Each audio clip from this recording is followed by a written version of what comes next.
Olá, tudo bem? Nós estamos iniciando mais um Baú de Votu, um programa que você já sabe, a gente está resgatando a memória de Votuporanga. E se você tiver alguma foto, algum documento antigo, manda para a gente, que isso vai fazer parte do nosso programa, da nossa história. E hoje nós temos dois convidados, a Cirlei Lupo e o Nicola Lupo, que vieram aqui para falar um pouquinho da família Lupo, né? E tem muita história. Bom, Cirlei, começando por você, que é Pontes, não é Lupo, mas depois você foi casada com o Adalto Lupo, virou Lupo. Mas quando é que você veio para Votuporanga? Como é que foi a sua vinda para Votuporanga? Olha, eu nasci em Américo de Campos, fiz até a quarta série, antiga quarta série em Américo de Campos, fui para Tanabi e em 56... Agora, só uma pergunta, por que Tanabi? Aqui não... Não, Votuporanga... O papai, quando precisava de ir em banco, qualquer coisa, em Américo de Campos, era Tanabi. Votuporanga era uma vila. Sim. Então, eu fui fazer, aquela época, quinta série. Aí eu fiz 2 anos, aí o papai comprou uma casa aqui e vieram os tios, tio Zé e tia Helena, para cá, para a gente, para eu e o Davi Mendonça Pontes, vir para Votuporanga e estudar, né? E aí meus tios eram de São Paulo, não acostumaram, meu tio e minha tia, foram embora e eu fiquei na casa do seu Zé Buque e da dona Ercília durante quase 1 ano. Aí, depois a nossa família veio para cá, comprou uma casa ali na Rua Iguaçu. Sim. Acho que foi em 56. Aí que eu vim para Votuporanga. Ô Cirlei, e como que era aqui? Era meio complicado, né? Era. Sem asfalto, o ginásio, na época o ginásio, que é o IE, Dr. Zé Manuel Lobo, era aqui onde hoje é a Unifev. A Unifev. A gente vinha a pé, não tinha esse negócio de pai levar, mãe, nada. Vinha a pé, com chuva, sem chuva, da Vila Marinha até aqui. Aí eu fiz o ginasial todo aqui, depois passou para onde é o IE hoje. E aí depois eu fiz o colegial no Colégio Interno Taquaritinga. Era muito comum isso, né, Cirlei? Era, na época era, porque eles achavam assim, colégio interno de freira. Era freira. Já freira. Inclusive, nessa época, estudava lá Sônia. Sônia foi depois de mim, que ela é mais nova. Sônia Tolono, Dilei Comar, a Clarice Gil. A gente estudou tudo lá. Mas como eu já namorava Adalto, aí... No 2º ano de colegial, o Adalto falou, não dá para esperar até o 3º ano, eu quero casar. Vamos casar. Aí eu voltei para Votuporanga, terminei aqui no Manuel Lobo, casei em 92, terminei, me formei em 93. Ô, Cirlei, e naquela época não tinha o que fazer, né, assim, divertimento, né? O que vocês faziam? A gente ia para o jardim, ficava andando ali. Quando eu morei lá com os Dona Ercília e o Zé Buque, ele tinha uma farmácia em frente, onde é o jardim da Matriz ali. A gente ficava sentado ali, conversando. Final de semana, conversando, vendo um movimento que era pouco. A nossa diversão maior era o matinê. No cinema, né? Era matinê. Todo domingo ia no... Todo domingo ia no matinê. Bom, Nicola Lupo, do seu pai, teve uma grande importância, Vicente Lupo, aqui em Votuporanga, principalmente na aviação, né? Ele é um pioneiro. Pioneiro dos precursores. Né? Ele deve ter sido o primeiro instrutor. Foi, com certeza. Né? Foi. Então, foi. Bom, mas Como é que a família Lupo veio para o Brasil? Porque vocês são italianos. Sim. Né? Como é que foi isso? Eu tenho que voltar lá atrás. O meu bisavô, o Vicenzo, aqui virou Vicente, nasceu num vilarejo em 1883 chamado Vila Bronte, do lado da Catânia, na Sicília e tal. E esse vilarejo, todo mundo é lupo lá. O vilarejo só tem lupo. Exportaram isso aí, uma leva para o Brasil aí no começo do século passado. E alguns... Agora eram todos lupo que eram parentes mesmo. Parentes né? mesmo, parente sim, parentes mesmo. Tudo da mesma origem. Era um vilarejo de oriundi, parentes. como eles falam, todo mundo lá. E eles vieram para o Brasil praticamente no mesmo navio. Quando chegaram aqui em Porto Santos, alguns não quiseram desembarcar aqui em São Paulo. Eu descobri em 1984, um irmão dele, Núncio, que foi para Porto Alegre, então, conheci a família, hoje a gente se fala, e vários foram para Buenos Aires. Tem uma avenida em Buenos Aires, chama Corrientes, tem muito lupo lá, que são os lupos que não... famosíssimo. Que não quiseram ficar no Brasil. Enfim, naquela época Buenos Aires era... Buenos Aires era a Europa. Era uma Europa tal, e enfim, foram para lá. Aí o vô, no navio, conheceu a dona Fortunata, que era uma calabresa, e, enfim, casaram, fixaram residência em Taquaritinga. Lá em Taquaritinga tiveram o Nicola Lupo, que é meu avô, e eu descobri que o pai do Vicenzo também era Nicola Lupo. Então foi Nicola Lupo, que teve o Vicenzo, que virou Vicente aqui, que teve o Nicola, que teve o Vicente, meu pai, e eu, Nicola, só parou em mim, porque eu tive duas meninas, né, então não teve como... Não, mas tem o Nicola. Tem o meu neto, tem o Nicolinha. E depois eu descobri outros Nicolas também, também da família Lupo. Mas, enfim, eles se estabeleceram em Taquaritinga, né? O meu avô Nicola saiu de Taquaritinga para Potirendaba, já na juventude. Que o Dalto nasceu lá. E ele se casou com a Zumira Beran, que também é de uma família italiana. Ela era filha de um senhor chamado Demétrio Beran, e a minha bisavó, por parte dela, a gente chamava de Amélia Táparo, que é parente dos Táparo do engenho aqui de Mirassol. Só um detalhe. A gente chamava ela de Vó Amélia. Vó Amélia. Mas ela chamava Crucifixia. Uma vez o professor Laerte pediu para quem tivesse origem estrangeira, fizesse um trabalho com algum parente. Eu peguei a minha avó Amélia, que morava na casa da minha avó, e fui pesquisar a vida dela. A gente chamava ela de Amélia, mas não era. O nome dela era Crucifixia Táparo. E ela nasceu em Vicenza, na Itália, no norte. Sim. Lá. Os outros eram lá do sul da Itália. E aí, o teu pai nasceu em Potirendaba? Nasceu em Potirendaba, em 1932. Meu avô nasceu em 1911, a minha avó em 1912.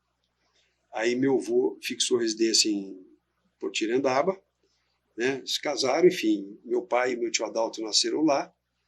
E com 5 anos de idade, minha avó, Zumira, falou que um dia o meu avô chegou em casa, falou: Mira, pega os trem que nós estamos indo embora. 5 anos de idade era o meu pai. Meu pai. O Adalto tinha quanto? 3 anos. E chegaram aqui em 1937. Eu não sei o que era em 1937. Né? O estava nascendo. Eu já vi várias entrevistas aí sobre o Theodor William, aquela coisa, enfim, dos alemães, Lotiano. Chegaram aqui. Minha avó conta que chegaram aqui sem absolutamente nada. Ficaram num barracão de lona com os 2 meninos de baixo lá. Mas, Nicola, a grande maioria dos pioneiros que vieram para cá, eles vieram para plantar café. Família Coma, o pessoal, eles eram... O Nicola não era nada disso. Ele não queria saber de... Nada disso. Apesar do meu bisavô ter trabalhado em lavoura de café em Taquaritinga, né? Sabiam como lidar, mas meu avô não veio por causa disso. Ele veio porque estava desenvolvendo a região. Sim. né? Ele era um precursor, pegou a família e veio... Aí ele veio explorar a ele terra. veio fazer o quê? Aí ele fez o quê? Ele montou... Ele era muito empreendedor, Zé. Sim. Ele era muito empreendedor. Ele chegou em 37 e morreu em 42. Em 5 anos, ele fez muita coisa na cidade. Ele fez muita coisa na cidade, entendeu? Primeiro, posto de gasolina, ele deixou uma máquina de beneficiar arroz, ele teve a primeira pensão, né? Foi. A primeira pensão foi do meu bisavô. Ah, do teu bisavô. Do meu bisavô, do Vicente. Não, mas então, pera um pouquinho, vamos organizar. O Nicola veio antes do pai? Ele veio antes do pai. Aí depois o Vicenzo Depois veio. o Vicente, chegou aqui, montou uma pensão que hoje é do lado do Banco do Brasil. Sei. Quem é antigo na cidade lembra que em frente ao Banco do Brasil tive a casa Grolar lá, lembra antigamente, e do outro lado da rua era uma pensão. Que o seu Mário Cosubon hospedou. O seu Mário quando ele chegou. O seu Mário, quando chegou para cá, foi morar lá. Foi morar lá. Foi morar na pensão lá. E depois com a morte do meu avô, em 42, 5 anos depois, a família foi embora. Só ficou minha avó com os 2 meninos, né? Meu pai com 10, tio Dalto com 8. E, enfim, não deve ter sido uma fase fácil da vida deles, né? Mas meu avô, nessa época, já tinha deixado bastante propriedade. O loteamento da Rua Sergipe, da Lagoas até a Tietê, até a rodovia, era do meu avô. Ele deixou esse pedaço aí. Hoje eu acho que chama Vila São Vicente, na prefeitura, alguma coisa assim. E até tem uma história curiosa, que meu pai, quando começou a lotear pedaço ali, ele pediu para um amigo da cidade, aí, da época, escolher um terreno ali que ele ia dar de presente terreno. O cara falou que não queria morar no sítio. Ele falou, não quero morar no sítio. Não quero, e não pegou o terreno. E não pegou, exatamente onde é a casa do Dado hoje, do prefeito, desse prefeito lá. Sim. Entendeu? É porque a dona Zubina morou ali, né? Morou na frente. Aquele pé de tamarindo, na frente da casa do Dado, foi meu avô que plantou. E até hoje, no fundo dessa casa da minha avó Zumira, que é onde meu pai morou depois, tem 4 pés de jabuticaba que meu avô ainda plantou, antes de falecer. Estão lá. Aí depois teve o Vale do Sol, que aí já era do Adalto, né, senhor? Ô, Silei, quando é que você conheceu o Adalto? Como é que você entra nessa vida? Olha, nessa época, eu estudava na ginásio, que era do seu Cícero. Cícero Barbosa Lima. Cícero Barbosa Lima. E eu vinha da Vila Marim até ali no ginásio. E eu passava ali pelo jardim, e o Dalto estava sempre ali, né? Um barzinho, jogando snooker. Aí ele começou a me perseguir. Perseguir, assim. Sim, né? Onde você mora, tal. E eu nunca me esqueço que o Toninho Rapaz, o irmão do Paulo, estudava também lá. E um dia ele falou, Sirlei, eu vou começar a te levar uns 2 quarteirões daqui, que esse moço aí, ele não é boa gente. Porque o Adalto tinha fama de ser meio... Tinha. Namorador. Ele tinha uma moto. O Vicente era avião. E o Dalto era moto. Mas o Vicente gostava de moto também. Também. E o Dalto, ele tinha uma moto grande, fazia umas barbaridades aí na cidade.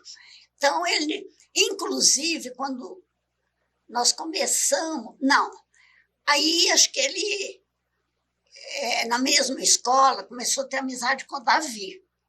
Aí começou a frequentar... Davi Mendonça Pontes, que é meu primo. Começou a frequentar lá em casa, aí começamos a namorar. Meu pai não falou nada. Ela que vai escolher, né? Meu pai era... Mas o namoro também era pegar na mão? Não, nem pegar na mão, assim, no começo. E aí começamos a namorar, ele mudou bastante, né? Assim, já. Só que, na época, fazia o antigo ginásio, o pessoal, vamos botar Coritinga no colégio interno, a educação é mais fina. Aí eu aí eu comecei a namorar no Alto 58, e em 60 eu fui para Taquaritinga, fiz o antigo primeiro e segundo normal, já namorando o Adalto. Aí ele chegou para meu pai e falou, eu quero casar. Então, a Cirlei vem estudar aqui em Votuporanga. Aí falou, mas ela tem que terminar o estudo. Não, ela vai terminar. E aí eu voltei, terminei o terceiro antigo colegial, magistério, onde é hoje A Unifeb? Não. Ah, não. A Unifeb foi antes, foi no antigo foi ginásio. Lá onde é até hoje. E casei em 62 e ainda terminei o magistério casado em 63, ele me deu todo o apoio. E ele, assim, pegou a minha família como família dele, assim. E aí, Cirlei, e logo depois você fez a FAP, ou foi bem depois? Porque você... Não, eu me formei em 63, 64 fiz um aperfeiçoamento, aí comecei a dar aula. Tornei-me efetiva no antigo primário. Aí, em 68, veio a FACLE, Faculdade de Ciências e Letras. Eu fui da primeira turma da faculdade. Letras. Era aqui, né? Era aqui. Era o prédio antigo, antigo SAB, né? Não, era aqui mesmo. Era aqui mesmo, aqui onde é a Unifeb. Onde é a Unifeb. Aí, da nossa turma, a Silvia Mazaferro, a Silvia Mazon, o Roberto Mantovani, Neide Romani. E o Frei Arnaldo também. Frei Arnaldo fez 3 anos com a gente. Ele era dispensado da aula de latim. Mas ele ajudava a gente a fazer as colas, né? Nas provas. E aí, o Frei Arnaldo, depois no 4º ano, ele não conseguiu, que ele foi transferido para Ilha Solteira. Mas ele frequentou 3 anos. Agora, os irmãos Vicente e Adalto, eles eram meio piradão. Me disseram, não sei se é verdade, que o Vicente, quando ele namorava a Juraci de Tanabi, a Juraci era de Tanabi, diz que ele dava rasante lá na cidade. Nessa época ele tinha um avião dele e ele ia namorar de avião. Interessante para a época, né? Mas inclusive, ele dava assim. Cara. Eu acho que foi ele que me contou, não me lembro, que uma vez a tua mãe brigou com ele. Aí ele começou a dar rasante. Enquanto ela não pediu, não, eu vou voltar com você, ele não parou. Ele tinha essa... O pai sempre foi um cara assim, não vou falar assim à frente do seu tempo, mas ele sempre gostou de moto, gostou de avião, entendeu? Um cara que ele foi fazer curso de piloto fora, em Rio Claro, em 64, 65, curso de instrutor, quando não havia instrutor com então formação. Ele fez curso fora de Votuporanga? Ele tirou brevet em 49, com 17 anos de idade. No Clube de Catanduva, depois foi para São Paulo, piloto, fez curso de piloto, especializou. E depois, em 64 e 65, ele foi para Rio Claro fazer um curso de instrutor, chamava CFI, Curso de Formação de Instrutores, ministrado pelo DAC. E o curso era em Rio Claro. Mas, Nicola, o Aeroclube de Votuporanga começou como aeroclube mesmo? Porque tinha o aeroclube aqui, tinha que era da sede social. Era uma sede social. Em 52, né? Foi por aí, eu não lembro exatamente. Mas aí o teu pai não era instrutor ainda, ele só foi depois. As pessoas davam instrução, sem terem a formação de instrutores. Né? O que ele foi fazer em Rio Claro foi o curso de formação de instrutor, virar oficialmente um instrutor. Assim, sair da informalidade. Né? Vamos dizer, como era ministrado pelo DAC, eu cheguei a ir para lá algumas vezes com ele, eles faziam acrobacia, faziam manobras elementares que os aeroclubes não ensinavam. E ele fez esse curso. Depois disso aí, depois de ministrar bastante tempo, ele foi nomeado checador pelo próprio DAC, e até parar de voar ele era um checador credenciado do DAC. Até tem uma história assim. E teu pai voou até o fim da vida? O pai voou muito, cara. O pai voou muito. Depois que minha mãe faleceu, em 84, eu fui o último aluno dele. Bom, todos os filhos foram. O Marco tirou brevet em Rio Claro, o Paulo tirou brevet em Votuporanga, mas quem já deu som para ele foi o Frederico. Eu fui o último aluno do meu pai.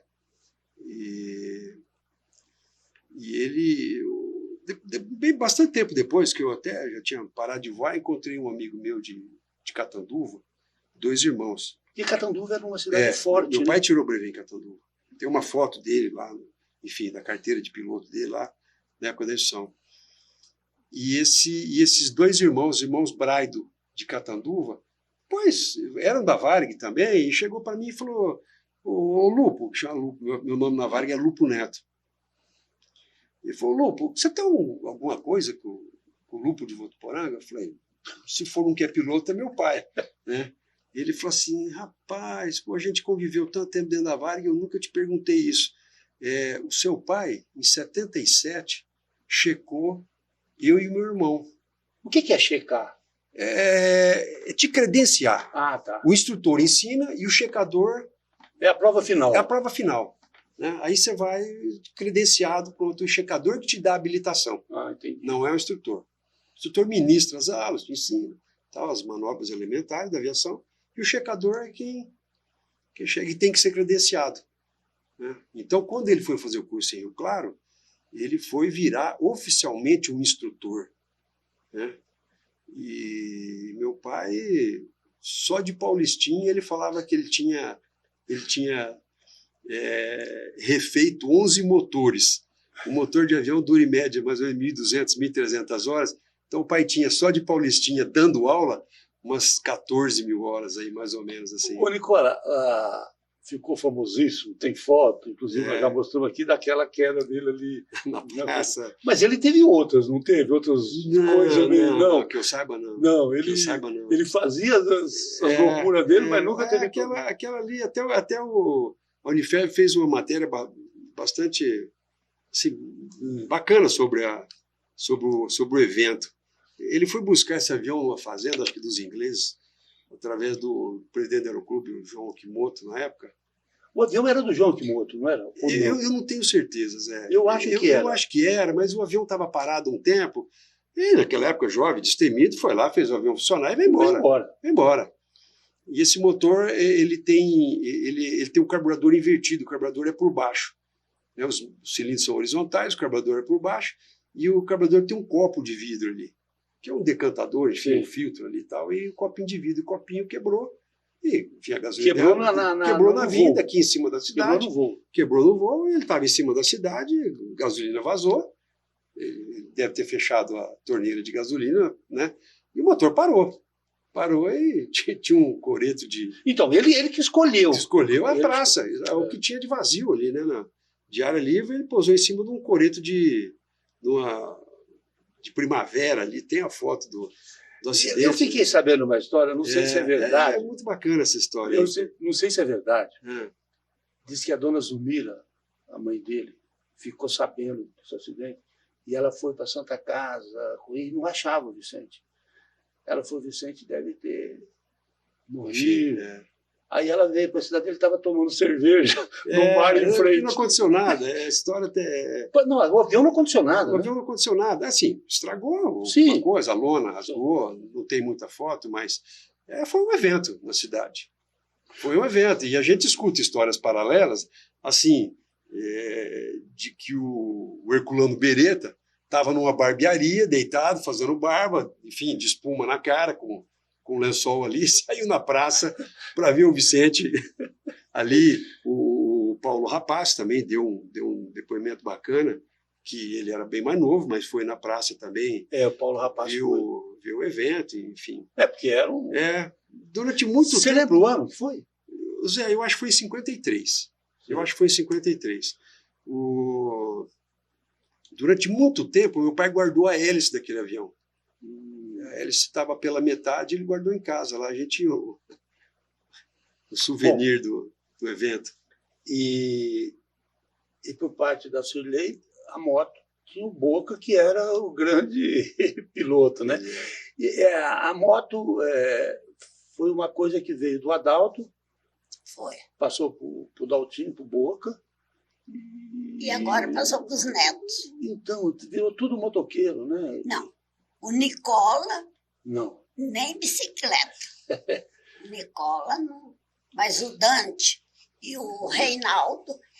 E eu me lembro uma época, o Dalto me deu de presente uma moto oitentinha. Falou, você vai aprender a andar de moto. Falei, não. Aí ele me ensinou, até um dia ele falou, vou te ensinar na rodovia, mas com a moto dele ainda, uma 125. Aí ele,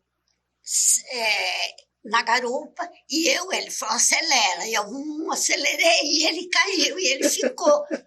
E a hora que eu olhei... Você estava sozinho. Ele fez eu aprendendo, fez eu dirigir caminhão, lembra o nosso caminhãozinho? Trator, que uma hora precisava. Aí me deu a moto. Então, teve uma época que cada um tinha sua moto.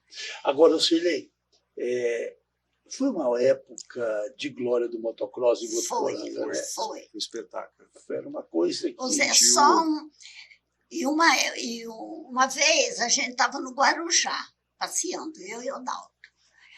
O Alberto, você lembra da TKN? Sim. Foi a época dos enduros, que teu pai fez um enduro com o Adalto. Fez enduro com ele, Os dois. Eu lembro desses dois. Nós estávamos no Guarujá, o Alberto ligou, seu Adalto, a Adriana está aqui, vai ter um enduro agora, depois da manhã, e ela quer uma moto.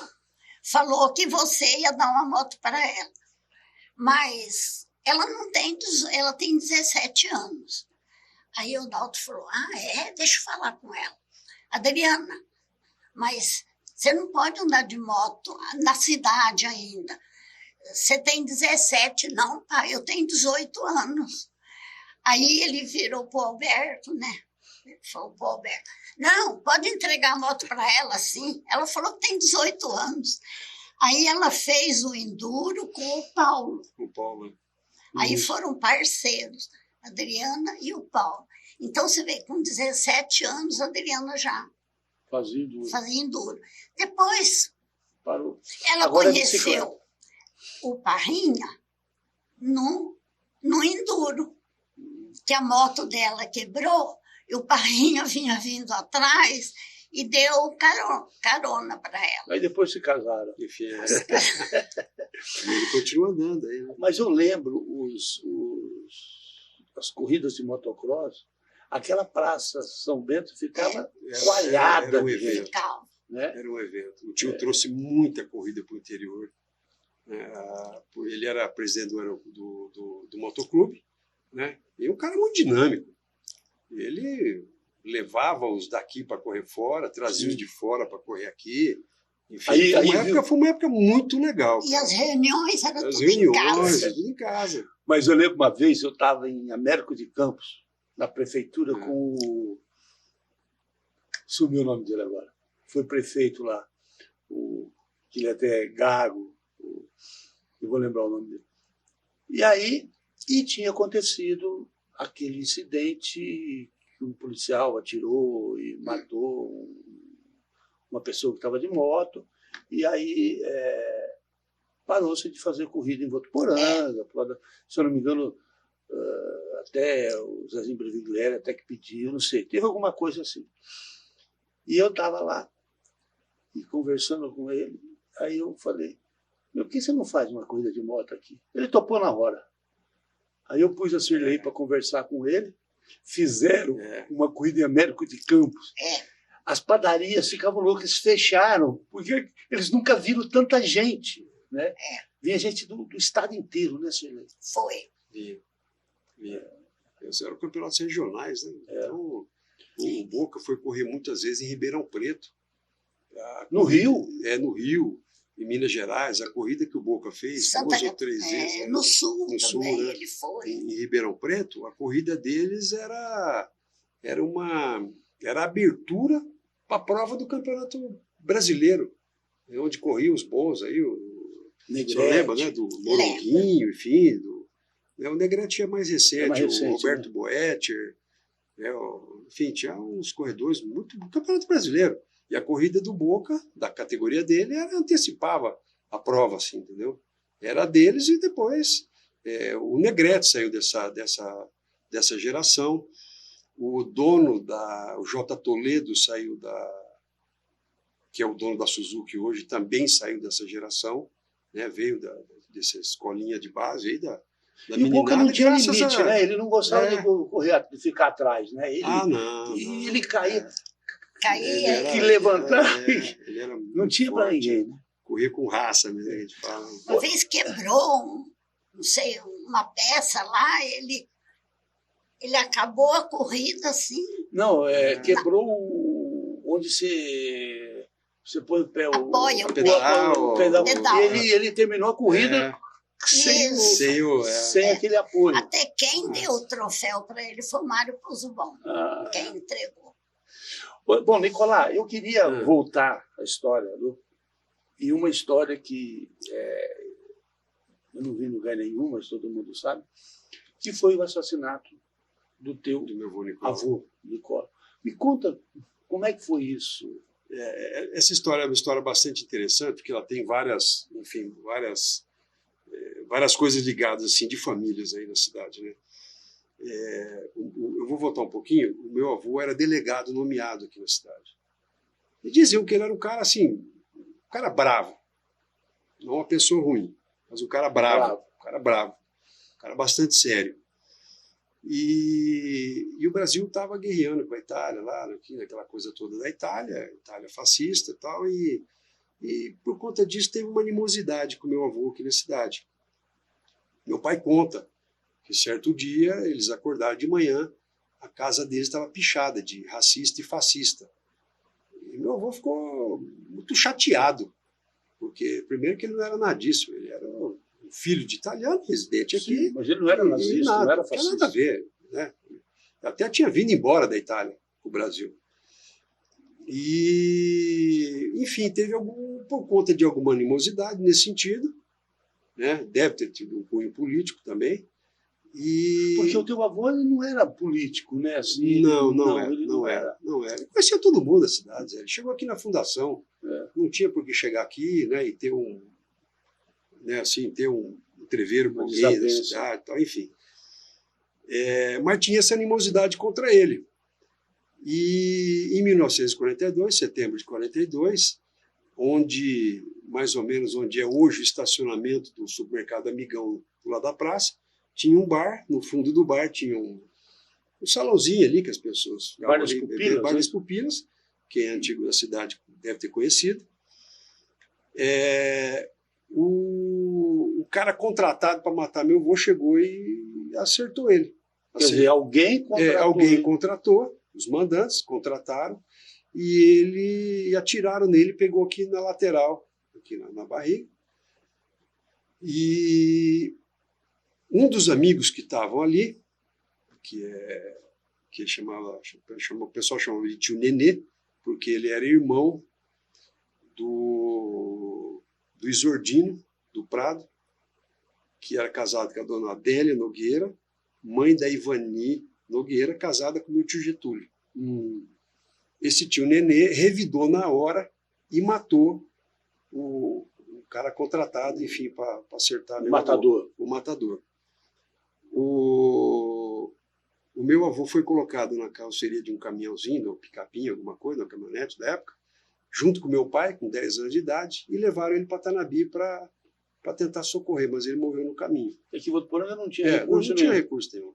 Ele morreu no caminho. Passou um tempo depois, o irmão dele, o imediato abaixo dele, que era meu tio Pepino, prometeu que ia vingar o irmão no velório dele. Um ano depois, ele encontrou um dos mandantes em Tanabi, num bar, foi lá e executou um dos mandantes. Teve alguns aí, um dos mandantes. Ele foi preso, foi para Monte Aprazível, foi julgado e foi condenado. O único voto dele, de absolvição ali, foi do meu avô, João Borges, pai da minha mãe, que as famílias na época não sabiam de nada, porque em 42, meu pai casou em 57. Nem se conheciam. Nem se conheciam. O meu avô foi convocado para ser jurado, meu avô por parte de mãe, foi convocado para ser jurado e absolveu o meu tio Pepino. Porque ele achava que irmão tem que vingar irmão. Não pode deixar barato. Aí o meu... Mas ele acabou sendo condenado. Acabou sendo condenado, foi preso em Monte Aprazível, só que a família subornou lá o carcereiro e meu tio fugiu. Ficou... Quer dizer, fugiu... Não, fugiu. Goiânia, né? Ele foi para princípio para Marília. Marília. Foi para Marília, ficou lá com a família, ele era dentista, enfim, criou família até caducar. Caducou sentença, ele voltou para São Paulo e fiquei. Mas o Pepino, ele vinha para Votuporanga de vez em quando, né? Ficava meio... Não, ele vinha. O tio Pepino era uma... os grupos eram muito presentes na vida um do outro. Tanto que eu lembro, desde pequeno, até meu pai trazer os restos mortais de Tanabi para Votuporanga, os irmãos, quase todos, iam anualmente, enfinados, visitar o túmulo do Nicola. Levar flores. E levar flores. E do Vicente. Do Vicente e o Vicenzo, que estava enterrado. Agora estão aqui em Votuporanga. Ô Nicola, você fala que o teu avô deixou muita coisa e tal. E ele morreu com 31 anos. 31 anos. Ele nasceu, nasceu em 11 e morreu em 32. Então, quer dizer... Em 42, não, perdão. 42. Então, quer 31 dizer, anos. Se o Nicola, seu avô, tivesse vivido 70 anos, ele seria um... Ele era um visionário, viu, Zé? Ele era um visionário. Ele deixou um posto de gasolina em Votuporanga, ele comprou terra em Pedranópolis, que hoje é um sítio, os irmãos dividiram, está com a gente. Deixou uma máquina de beneficiar arroz aqui na cidade. Entendeu? Ali um pedaço grande da Rua Amazonas, onde era a farmácia do Deoclésio, ali tinha uma barbearia, até o meio da quadra da Santa Catarina era dele.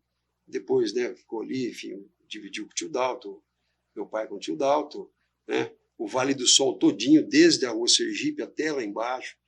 Entendeu? Era uma pessoa visionária, entendeu? Agora, a dona Zumira tinha uma coisa que, assim, ela doou o terreno para o Plínio Marim. Plínio Marim. Né? Que conta a história, não sei se é verdade, que ela não doou, ela trocou com um terno para o Vicente. Um terno para o meu pai. Né? É verdade. É verdade essa história. Eu não sei que tipo de tecido que era o terno, mas enfim, deu para troco de um terninho do meu pai o campo de futebol ali. Nicola, parece que Plínio Marim chegou para ela e falou: a prefeitura está desapropriando uma área aqui para fazer um campo de futebol. Aí ela falou: mas eu vou dar de graça? Aí falou: não, está desapropriando. A prefeitura não tem obrigação de pagar. Mas para a senhora não ficar assim... Sem nada. Sem nada. Teu filho, o Vicente, já está, né, ficando mocinho e tal, nós vamos dar um terno para ele. E depois foi vendido por 3 milhões. Pois é. Mas aí a história é outra. Que é o caso que eu te falei de dar um terreno aqui e o cara não queria morar em Santa Catarina e eu não quero morar no sítio. Mas a escola também, lá onde a delegacia de ensino... Era do Adalto. Era nosso, né? E foi doado? Foi doado porque o Adalto queria fazer o loteamento. Então, ele doou, isso aí foi vontade dele. Sim. Ele doou aquele terreno para fazer a escola. A escola Cícero Barbosa Cícero ali. Barbosa. E onde tem aquela matinha, Sim. também era nossa, mas ficou como reserva por causa do Por loteamento. causa do loteamento. E hoje, onde é a Avenida Vale do Sol, era um buracão. Era o buracão do Adalto. Buracão do Buracão do Adalto. Adalto, uma erosão enorme. Inclusive, eu tenho uma foto, o Daltinho devia ter uns 8 anos, a foto dele lá no... Tem a noção do Gente, tamanho. Era o nosso divertimento de criança, era ir lá no buracão do Adalto. Olha, Porque aqui muito... tinha um buracão do Adalto, o buracão da Vila Vila América Paz, Vila e Paz, da Vila aqui, Paz. da Vila Paz. Né? Vila América é aquele lá na Padre Paranhos, né? Isso. Saindo à direita ali, que E hoje tem uma avenida lá. E segundo o Valdeci Peternus, aquele buracão aconteceu porque tinha uma olaria. E os caras iam tirando. E não tinha, né? E virou aquele... Mas tinham riachos ali, né, Zé? Hoje estão tudo canalizado. mas Agora, na Vale do Sol, não, né? Acho que foi uma erosão. Foi uma erosão. Né? Tinha um riacho. Porque não tinha... Um córrego ali, Não. até hoje passa ali o córrego. Agora, o Cirlei, o Adalto também ele era ele criou o Bicho da Seda, Criou. né, quando teve aquela loucura de Bicho da Seda. Maracujá. Plantou maracujá. Tinha a fábrica de móveis Cacique. Ele era um empreendedor, né? Ele era uma pessoa que gostava de... Ele estava sempre à frente. O Vicente também, né? O Vicente era mais pacato. O pai... Perdão, tia. Não, só que tinha uma grande diferença. O Dalto gostava de festa, de baile. A gente tinha mesa cativa no Votuporanga Clube. Então, chegava final de semana, ele falava, vamos para Santos? Pegava o caminhãozinho, punha o nosso carro, punha a moto, passar o final de semana em Santos. E o Vicente nunca fez isso. Chegava lá, descarregava, né, guardava o caminhão. Aí o Vicente falava assim, mas o Adalto é louco, fica andando nessas rodovias. Já o Vicente detestava rodovia. Né? Ele preferia de avião. Não, inclusive tem uma história que naquela época você comprava um carro zero, vinha um protetor debaixo do acelerador até você amaciar o motor. Então o carro não andava. Aí depois amaciava, você tirava. E o Vicente nunca tirou. Porque ele não gostava de correr. Não gostava. Ele não gostava. Mas o pai tem uma foto bonita aí dele de 1958, na frente de casa, na rua Santa Catarina. Ele com uma moto, uma Metlis inglesa. Então, assim, tudo que tinha motor, ele era apaixonado. Tudo tinha motor apaixonado. Ele gostava de pescar, levar motor de popa, avião, enfim, passou a vida dele dentro do aeroclube. Esse período que o tio Dalto fez tudo isso que você falou, o pai estava dentro do aeroclube, entendeu? Ele, desde 1949, tirou o brevet, tem várias fotos dele, lá da década de 50, aqui no aeroclube, quando era no antigo, lá no Campo da Aviação. Lá do cemitério, Campo de Aviação. Né?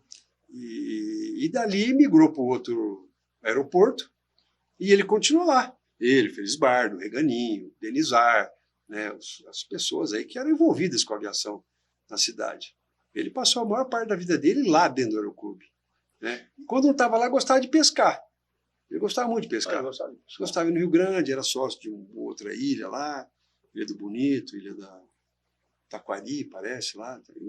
Ele vivia com os amigos de pescaria aí. Agora, viu, a sua mãe, que tem uma escola, com o nome dela, Juraci, ela era uma pessoa fina, né? Ela era assim, ela andava, né? Ela era assim... Falava baixo. Bastante educada. Caprichosa, em tudo. Nos bordados, nos doces. Desenhava muito bem. Ela era... Na delegacia, nossa, todo mundo gostava dela. E o Vicente, o Nicola, ele faleceu com quantos anos?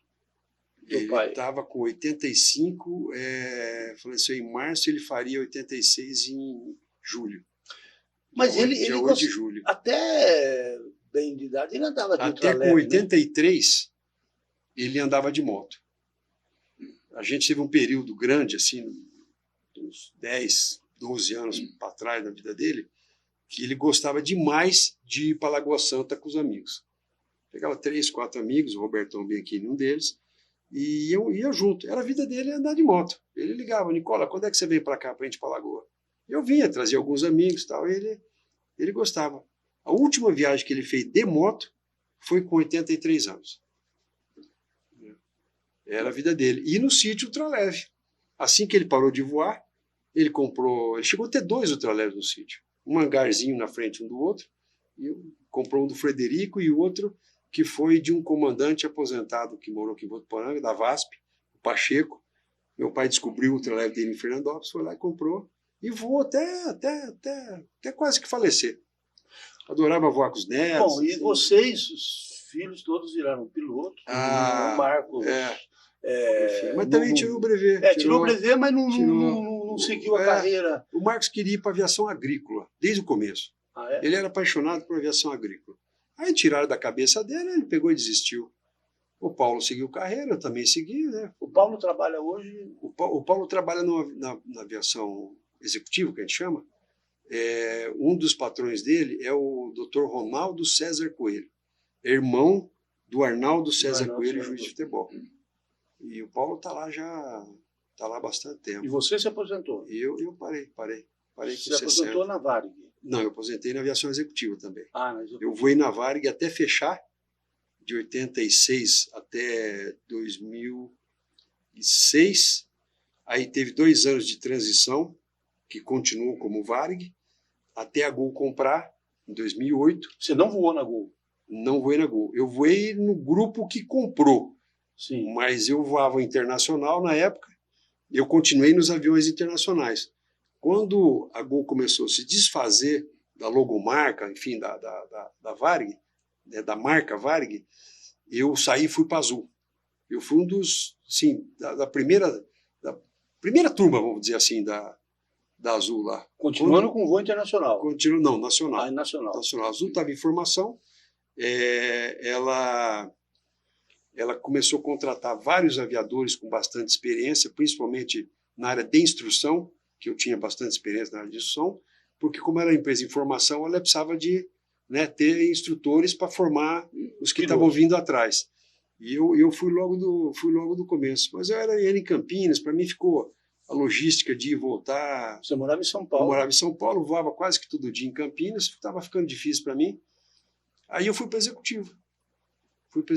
Voei no grupo Gereissat, 3 anos, depois fui voar com a família Moreira Salles, dona do Unibanco, que depois fundiu com o Itaú, e aí eu parei no Itaú. Então você voou depois de quase 40 anos, chega. Tá? E hoje você voa ainda? Não. Nem no Aeroclube eu fui 2 vezes ali só para ver. Gozado.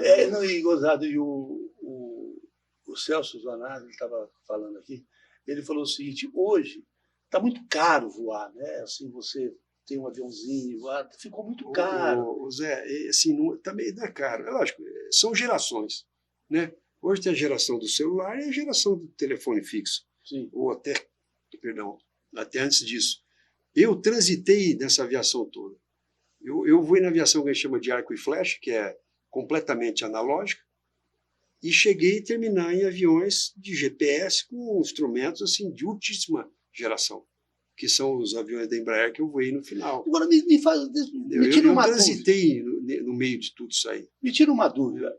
Antigamente, era mais difícil para o piloto voar do que com toda essa tecnologia, ou é a mesma coisa? É a mesma coisa. É a mesma coisa. Quem voou raiz lá atrás, como o Paulo, meu irmão, o Celso, meu pai, você faz tudo que um camarada faz hoje com GPS, né, com última geração de aviônico, tela, né, tudo computador, você fazia com instrumento analógico. E era perfeitamente confiável. Tanto que eu voei um jumbo analógico, você fazia voo de 12 horas, daqui para a Europa, para o Japão, para onde quer que seja, você fazia voo com esse tempo todo, e você pousava do outro lado, com tempo ruim, com neve, chovendo, enfim. Sem GPS. Sem GPS. Era uma geração de inercial, que foi uma transição, né, dos antigos para o GPS, então teve uma transição de equipamento chamado inercial, umas plataformas lá, enfim, que navegavam perfeitamente, com uma margem de erro muito pequena. Sim. Entendeu? Até agora, de última geração. Né? Ô, Nicola, eu queria que você me contasse, tem uma figura, tem, ele está vivo, uma figura em Votuporanga, o Parreira, que era o terror de todo mundo. E vocês, que eram menores de idade, mas que tinham moto, ele vivia perseguindo vocês. E você tiveram alguns embates com ele, né? Algumas histórias. Vários.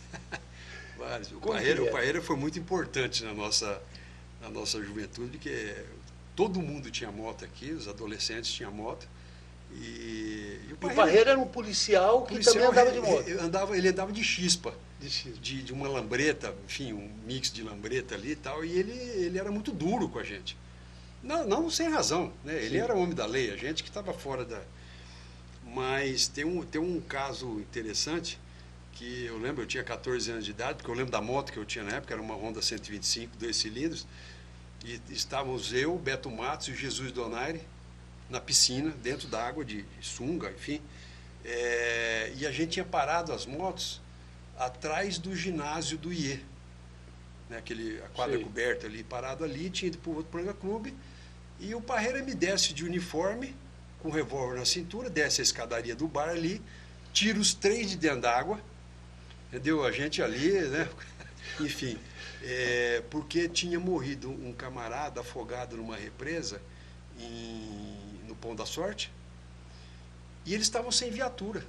Acredite se quiser, fomos nós 3 dirigindo as motos, sem carta, 14 anos de idade, o Jesus eu acho que era o mais velho, devia ter 15, com os 3 guardas de uniforme na garupa.